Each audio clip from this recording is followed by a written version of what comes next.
Tu es sensible aux injonctions à manger sain et tu essaies de t'y retrouver parmi les 1000 vérités sur ce qu'il faut ou ne faut pas faire. Au final, tu te sens un peu perdu et je te comprends parfaitement.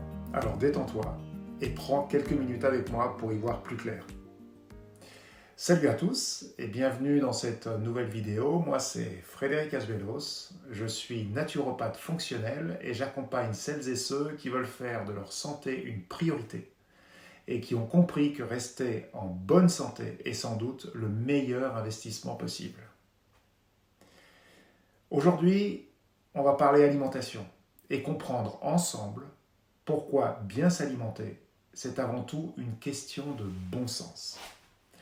Tout commence par une histoire de bactéries qui vivent en nous en parfaite cohabitation. Il faut que tu saches que tu en as à peu près 2 kilos dans le ventre. En fait, il y a plus de bactéries dans tes intestins que de cellules dans ton organisme. Impressionnant, non? Il s'agit de ton microbiote intestinal et ta santé dépend de lui et de comment il a été préservé depuis ta naissance. On l'appelle le deuxième cerveau. C'est pas pour rien. Sans lui, pas de survie possible. Les Chinois, eux, ils le savaient depuis longtemps. Par contre, chez nous, l'étude approfondie de l'impact du microbiote sur la santé est récente. En tout cas, ça va t'étonner, mais on réalise aujourd'hui des greffes de sels pour réensemencer un microbiote en mauvais état. On sélectionne des sels de très bonne qualité, on les déshydrate, on les réduit en poudre et on les met dans une gélule. On les donne à un malade qui en a besoin. Bon, un malade très malade, j'entends. C'est étonnant comme approche, mais je peux te dire que pour certains problèmes graves, les résultats sont spectaculaires et les guérisons définitives. Alors, je ne te parle pas seulement de maladies intestinales, mais aussi d'obésité, de dépression et sans doute plein d'autres pathologies. C'est passionnant et c'est surtout très prometteur. Alors, pas la peine de courir chez ton médecin pour lui demander une gélule, c'est pas encore prescrit, mais un jour, ça le sera probablement. Aux États-Unis, il existe déjà des donneurs en super santé, triés sur le volet, qui gagnent bien leur vie en vendant leurs sels. C'est donc un sujet très sérieux. Mais bon, en attendant cette révolution, bien s'alimenter, ça veut dire quoi au juste? C'est d'abord respecter quelques règles très simples. La mastication, t'en as entendu parler. Parce que la digestion commence dans ta bouche. Quand tu mâches correctement, tu soulages le travail de l'estomac et tu économises ton énergie. C'est très dans l'air du temps d'ailleurs. Parce que 30% de ton énergie disponible dans la journée est consacrée à la digestion. Si tu manges à toute vitesse, ce n'est pas 30% que tu vas consommer, mais 50% ou plus. Mais il n'y a pas que ça. Aujourd'hui, on donne à nos chères têtes blondes une alimentation molle, voire pré-mâchée. Ils se régalent de purée, de steak haché, de hachis parmentier, de pâtes, de hamburgers, de crêpes, de compotes, de yaourts et j'en passe. Que des aliments super mous. Bref, en plus d'ingurgiter leur repas à toute vitesse, leurs dents, mais surtout leurs gencives, sont de moins en moins sollicitées. Et des gencives non stimulées donnent des dents qui tiennent moins bien. Alors, existe-t-il un lien entre le besoin d'appareiller de plus en plus d'enfants de plus en plus tôt et l'alimentation beaucoup trop molle? Eh bien, la question reste entière. Bon, ensuite, quand tu prends ton repas, ça doit être un plaisir. Si tu manges des repas bio super sains, sans aucun plaisir, et uniquement dans le but de te maintenir en bonne santé, tu verras, ton moral va vite flancher. Ça va devenir une obsession stressante et le résultat sera à l'inverse de celui que tu recherchais. Parce que quand on mange avec plaisir, le cerveau libère tout un tas d'hormones très utiles à l'organisme. Et rester en bonne santé, c'est aussi se faire plaisir. Mais attention, tu dois être vigilant à la qualité de tes aliments. C'est eux qui te maintiennent en vie. Rester en bonne santé en mangeant du vide nutritionnel, ça marche peut-être chez les yogis. Mais si t'es pas yogi, t'as pas le choix. Tu es obligé de mettre du bon carburant dans le moteur, sinon tu auras des ratés et un jour, tu tomberas en panne. Sache que la plupart des produits industriels ultra transformés sont pratiquement vides sur le plan nutritionnel. À part du sel, du gras, du sucre et des additifs, il n'y a pas grand-chose d'autre dedans. En plus, ramenés au kilo, ils sont super chers. Si tu veux bien fonctionner, Tu as besoin de produits non transformés. Je te parle d'aliments simples, qu'on consomme depuis toujours et que notre système digestif reconnaît parfaitement. Il suffit de lire les étiquettes. Si tu ne comprends pas les ingrédients, c'est que le produit n'est certainement pas super sain pour toi. C'est aussi simple que ça. En gros, la digestion, c'est une question d'enzymes. Tu sais, des tas de micro-ciseaux qui découpent ta nourriture pour pouvoir l'assimiler. C'est eux qui font le travail, mais si tu leur compliques la tâche, ils risquent de bâcler le boulot, avec des conséquences parfois fâcheuses pour ta santé. Tu connais les E suivis d'un numéro qu'on voit sur les étiquettes.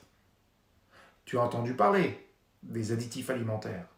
Eh bien, la plupart sont issus de la chimie et ton organisme ne les reconnaît pas. Alors, ton corps fait ce qu'il peut pour s'en débarrasser. Et c'est un gros travail. C'est beaucoup d'énergie gaspillée à dépolluer tes tissus alors qu'elle pourrait être utilisée à autre chose.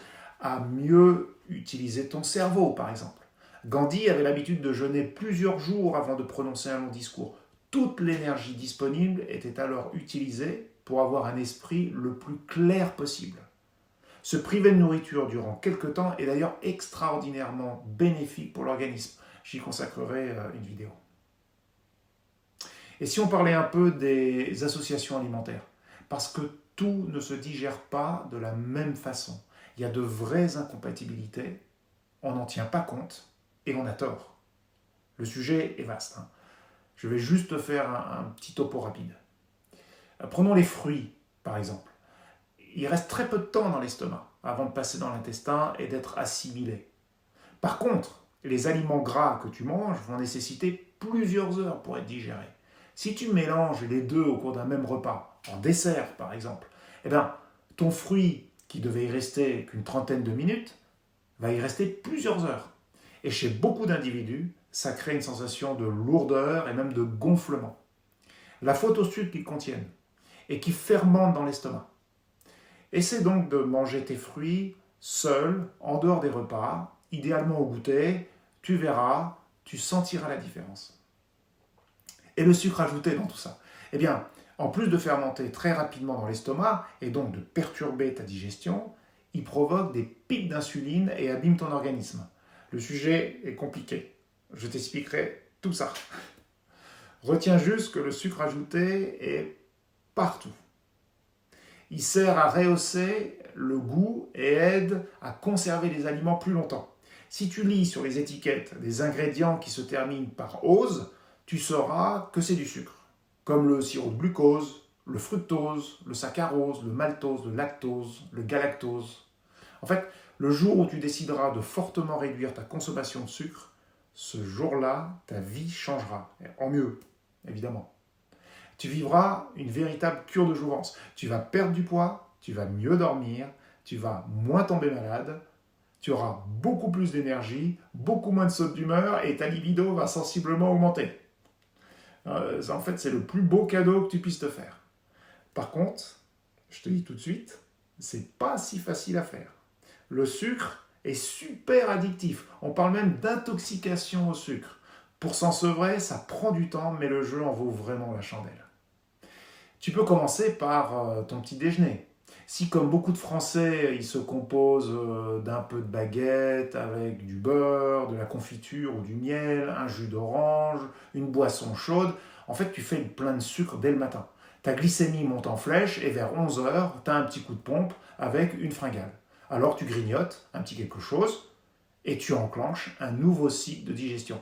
Occasionnellement, ça ne pose pas de problème. Mais si ça se répète tous les jours, alors une fatigue peut s'installer durablement.